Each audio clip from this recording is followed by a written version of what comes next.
Now, in any workplace, you're going to have some individuals that just frustrate you. It could be their pace in which they work, or how do they do their work, or they seem to socialize more than getting their job done, or they're just too technical or detail oriented, and you're wondering, why is that?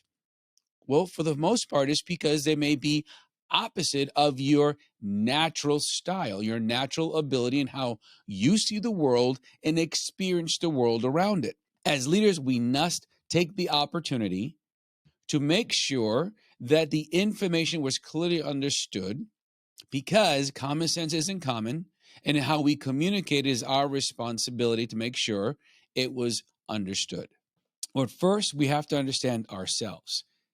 When we understand where our comfort zone for communication relating value comes from, we can now understand why there are other individuals or behaviors that tend to frustrate and irritate us.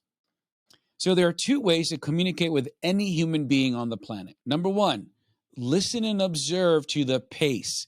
Is the person who is asking the questions or responding or communicating more faster pace? And then listen to the words they're using. Are they more relational, people and experience focus?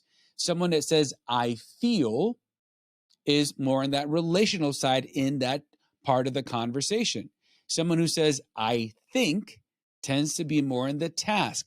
What is the descriptors that they're using to define the conversation? So step number one, where are you in the entire sphere of connection? Are you fast or more reserved as far as pace? And are you more around task or people as it comes to priority and value to the organization? Once you do that, number two is observe, listen, and then adapt to the individuals you're speaking to. This is also true whether you have 3 or 4 people in a meeting, virtually or live. Whoever you speak to, you've observed, you make that subtle adjustment.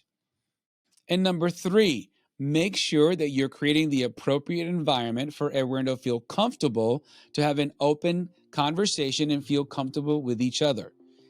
By adjusting and adapting and having these kinds of conversations, or if you have an assessment report on them, you know ways to communicate, ways not to communicate in the environment, everyone can learn from each other.